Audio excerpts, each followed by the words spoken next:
Good morning, everybody. We're going to start our next unit of study, which is going to focus more on equations and more on algebra-based stuff. And so really today, we're going to go over the basics for solving a bunch of different equations. And chances are that you probably have some prerequisite knowledge required to solve these. Chances are you could probably do most of the notes, but I want to do what's the word? A smorgasbord of equations. So the focus on notes is going to be simply solving equations for values of x. So we're going to start with equations of the form of x squared equals k. So this is in your red book if you're someone who wants to look at that as we go along. And so a couple of things to note, that if you've got an equation that's where it's x squared equals k, you're going to solve that by taking the square root. And when you do that, the thing that most students forget to do is that when you take the square root, there are two answers created. Because if you think about the square root, if we said x squared equals the square root of 4, or if we said, oh my goodness, x squared equals 4, and we end up taking the square root of both sides, we get that x equals, well, there's two answers that could work. 2 because 2 times 2 is 4, or negative 2 because negative 2 times negative 2 is also 4. So if x is 0, or if k is 0 here, then it will just be 0. And if the number underneath that root is a negative, we'll use an I to denote that it is an imaginary unit. So let's get started on a couple of these equations. It should be pretty straightforward, and we can go from there. So I'm going to kind of go through this section real quick. So the first equation, we've got 3x squared minus 1 equals 8. I'm going to get x by itself. So we're going to add 1 to both sides. We got 3x squared equals 9. So we're going to divide both sides by 3 here. That's going to give us x squared equals 3. To solve that, we will take the square root of both sides and we'll say x equals plus or minus the square root of 3. So if you're looking at this, you're like, Mr. Price, I think I know how to do this. You are welcome to pause the video here, tackle these problems, and skip to the next type of problem we're going to look at. That is fine with me. I'm just going to go ahead and run through these pretty quickly. So on the next one here, we've got to get the 2x squared by itself first. So to start, we're going to subtract, both sides. So that's going to give us negative 2x squared equals 6.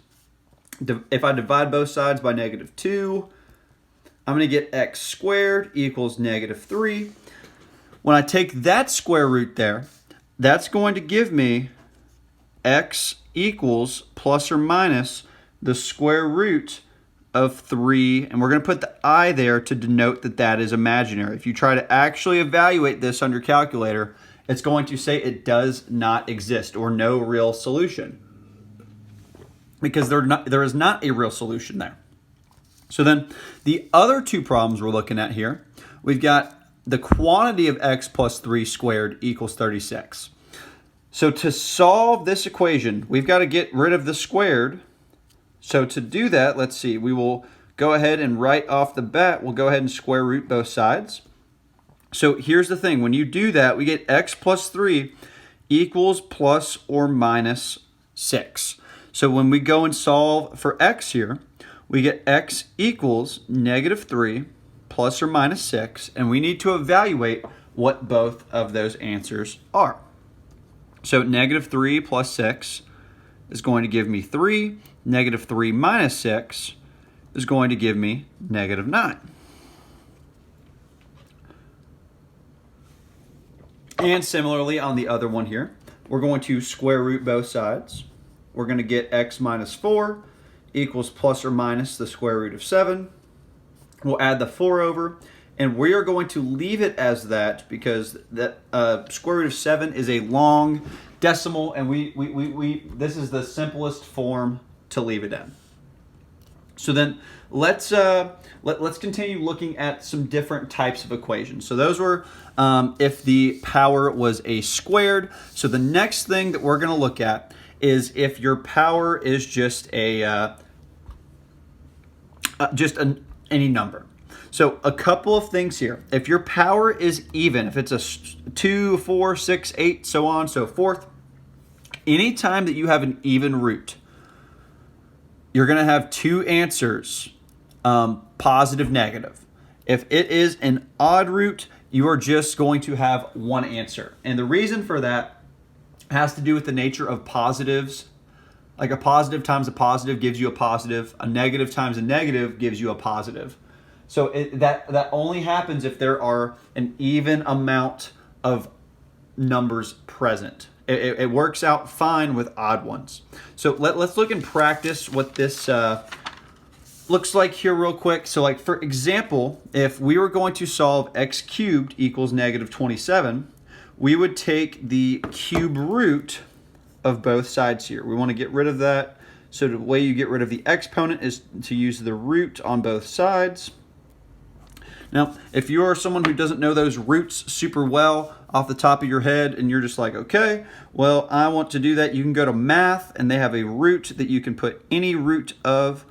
So we're going to do the cube root of negative 27, which is negative 3. And it was an odd root. It's going to have one answer to it. Odd root, so it will have one answer to it. So then the next thing that we're going to look at here is we're going to say, all right, well, x to the 4th plus 5 equals 15. So I'm going to subtract 5 from both sides here. We'll say x to the 4th equals 10. To solve that, I'm going to take the 4th root of both sides. Now, the 4th root of 10, I do not believe is going to work out well, but we can look at it just to get an idea of what the number is. So the 4th root of 10 here is 1.778.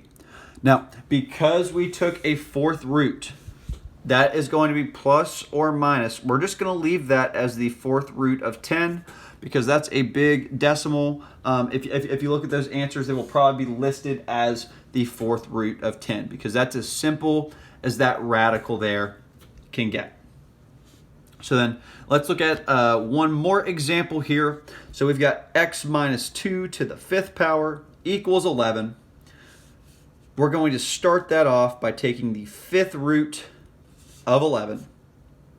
That's going to give us x minus 2 equals the 5th root of 11 there.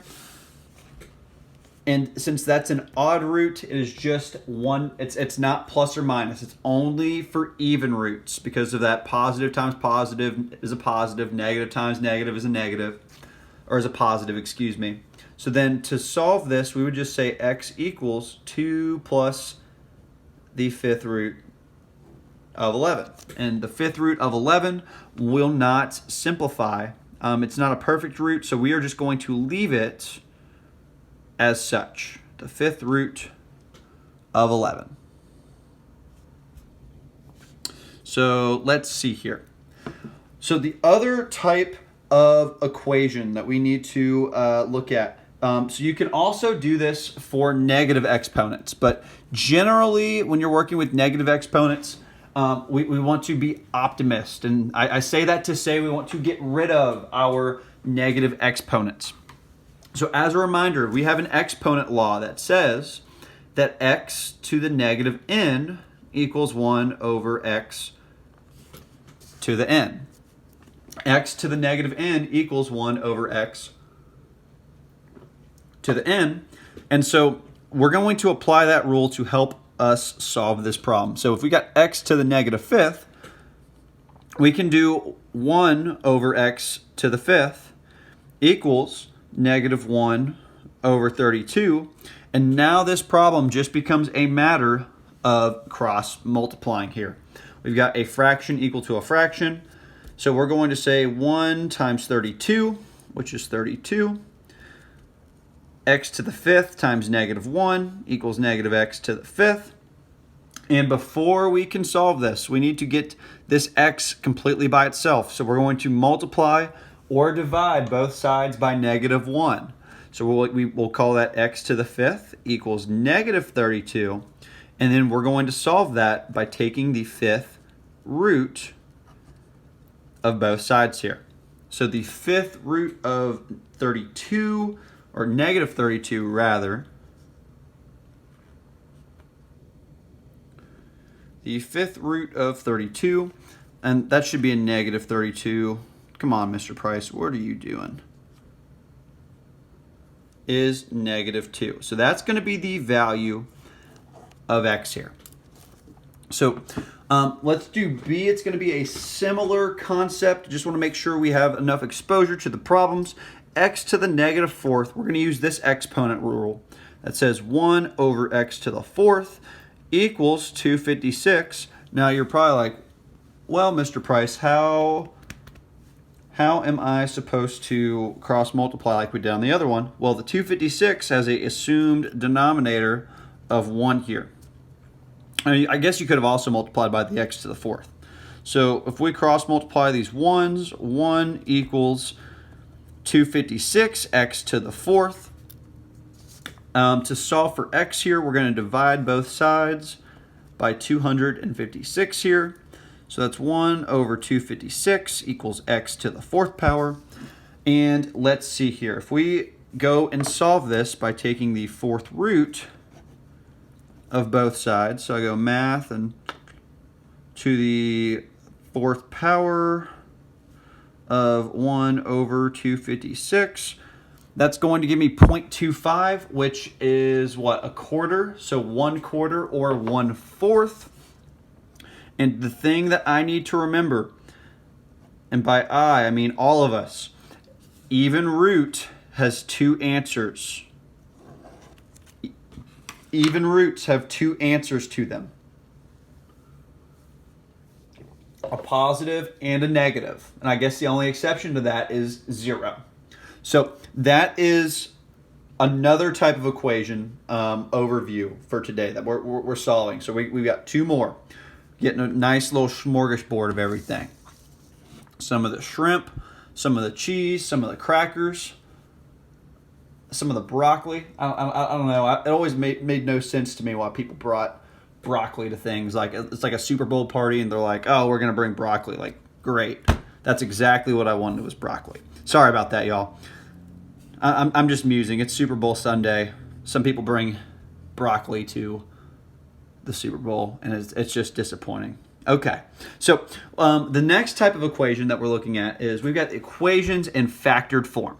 So when we say factored form, that means that we have broken down the equation fully. It will look something like this or like this, where it is saying this times this equals something. It's fully broken down.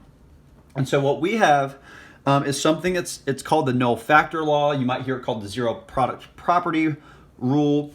And basically what it says is if you're multiplying two or more numbers and you get 0, then at least one of those things has to be 0. And it makes sense if you think about it. Like if I do 3x times x minus 5 and I end up getting 0, that means either this guy right here has got to be 0 or this guy right here has got to be 0. So we don't know which one of those is going to be 0. So what we're going to do is we're going to set both of these things equal to 0. And we're going to solve. We're going to cover all of our bases here. Well, if 3 times x equals 0, I'm going to divide both sides by 3 here to get that x equals 0.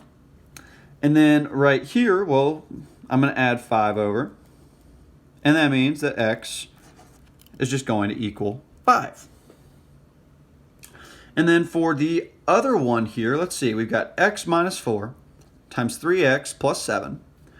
So we're going to set each of these factors equal to 0, since they are equal to 0 themselves. So then this one's easier to solve. We just get x equals 4. Here we get 3x equals negative 7. We're going to get x equals negative 7/3, and easy enough. And the big thing there, it has to be set equal to 0 for you to solve factors that way. So if you're solving an equation that involves factoring, you need to make sure that it's set equal to 0 before you can factor it. Hint, hint, we're about to do that. So let's flip this guy over. Oh, we'll use the null factor law one more time. Sorry, I lost a little track of where I was at. So with this, if we've got -3 times 3x minus 1 squared equals 0. And so the properties here remain the same. So we're going to say -3 equals 0, which is not a true statement, so that we're not going to get an x value from there. And then here there's two 3x minus 1s. So we're going to set each of those 3x minus 1s equal to 0, and we're going to get the same exact answer for them. So we just got to really solve one of those things. So I'm going to add the 1 over to get 3x equals 1, and then I'm going to divide that by x equals 1/3, which is easy enough. And so the last thing that we're going to look at today is we're going to look at how do you solve quadratic equations, which you should have, if you are sitting in this classroom, if you're sitting in this Zoom or this YouTube or whatever you want to call it, you should know how to solve a quadratic equation, or just need a little bit of a reminder. So if we're going to solve by factorization here, what we need to do is make sure the equation equals 0 first. Make sure the equation equals 0 first. So like right here, this one is good to go. This one's perfect. We got 3x squared plus 5x equals 0. So I'm looking there, I'm like, all right, how can I factor this thing? So I can't use AC method because I only got an A and a B here. So then maybe I can use a GCF. Yeah, I think that would work. So the common factor in both of these things, I'm going to take an x out. So then 3x plus 5 equals 0. And so now look, this times this equals 0. Well, that means this guy right here has to equal 0. And that means this guy right here has to equal 0 as well. There's just a little bit of math involved in solving for that. So the two solutions to this equation now are x equals 0 and x equals -5/3. So then we're like, all right, well, that's fine. Let's look at another one, Mr. Price. Oh, if you're so eager to, I guess we will. We got x squared equals 5x plus 6. So this is not equal to 0. And so we want to make it equal to 0. So let's see here. So I generally like to make my x squared stay positive when I'm factoring. So I'm going to bring everything over. So minus 5x minus 6 equals 0. And I've got to factor this equation here. So I'm just going to use some good old AC method. So I need things that multiply to -6 and add to -5. And with that, I'm going to say, alrighty, well, let's, so that's going to be -6 and +1 for those numbers. And so I'm just going to do this the long way. I'm sure you all know the shortcut way. We'll have to do this so we're rewriting this term as -6x plus 1x minus 6 equals 0. And we've created these two groups. And so now we're like, all right, common factor here is x times x minus 6. Common factor here is just 1 times x minus 6. Common factor between these two things is x minus 6. If I factor that out, I'm left with the other one is x plus 1. And these are going to be real easy to solve. I'm not even going to bother setting these equal to 0. I'm just going to say x equals -1, x equals 6. Easy enough. And so then you probably realize that when A is 1, hey, Mr. Price, it's just those factors. That is perfectly fine. If A is 1, you can do that. But I just wanted to break down the mechanics because on these, A is not going to be 1. And I just wanted to give you all a refresher if needed. So We're going to do a couple more factoring ones, and we will call it a day for today on our equation smorgasbord. So we've got 4x squared plus 1 equals 4x. For us to factor this, we need to make sure our equation is equal to 0. So I'm going to bring that 4x over. So 4x squared, I'm going to keep this in standard form, minus 4x plus 1 equals 0. And let's do some AC here. A times C is 4, and negative 4. So what multiplies to 4 and adds to negative 4? So that would be negative 2 and negative 2. Now the whole purpose of that is we're rewriting this. We're creating two groups. So 4x squared minus 2x plus 1 equals 0. The two groups we now have, let's take the GCFs out. We're doing distribution in reverse. So 2 and x here. And that's going to give me x minus 1, negative 2x plus 1. That the only thing common there is a minus 1. So then, let's see, that'll give me 2x minus 1 equals 0. And Mr. Price forgot the 2 right there. I apologize. You looked at that and you're like, wait a second, Mr. Price. I caught it. So let's see, 2x minus 1 is our first factor. The other factor is going to be this 2x minus 1 as well. So this is going to be 2x minus 1 squared. So again, we're just in a situation where we got to set one of these factors equal to 0. So let's see, 2x minus 1 equals 0. That means that 2x will equal 1, and then x will equal 1/2. Again, not anything too crazy to solve here. So in the sake of time, I'd like to try to keep this under 25 minutes. We're actually going to skip example B here because it is generally the exact same problem, and we're going to look at one with just a little bit of a wrinkle. Our last problem for today, Mr. Price is going off the script because he is a rebel. I want that's the first word that comes to mind probably when you all think of Mr. Price. He is a rebel. So let's see here. So we've got the equation 3x plus 2 divided by x equals negative 7. So the first thing that we're going to do is get this thing equal to 0. So let's bring that 7 over. We got 3x plus 2 divided by x plus 7 equals 0. We're like, okay, wait a second, Mr. Price. How on earth are we going to factor this thing? So the biggest issue here that we've got right now is that this dividing by x, we haven't really seen anything like this. So you know what I say? I say if we've got a problem, let's do something to get rid of it. So we're going to multiply this entire equation because we got to do it equally. The word equation implies equal.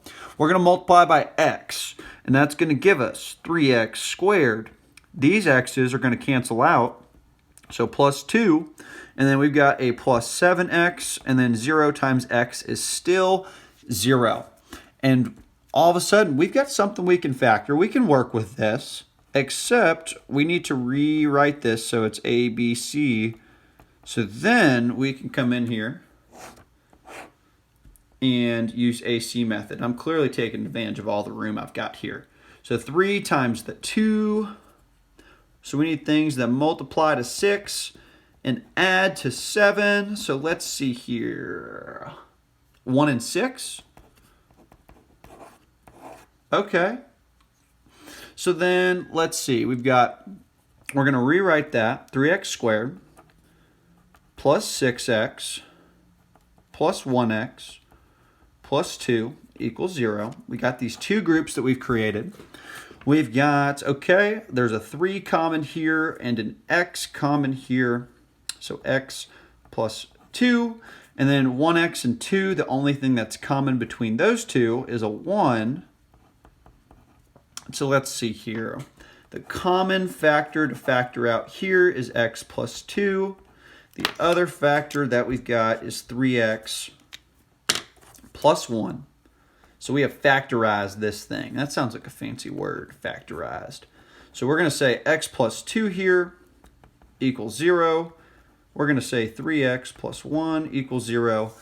And finish this off by solving these. So we got x equals negative 2. Subtract the 1. 3x equals negative 1. X equals negative 1/3.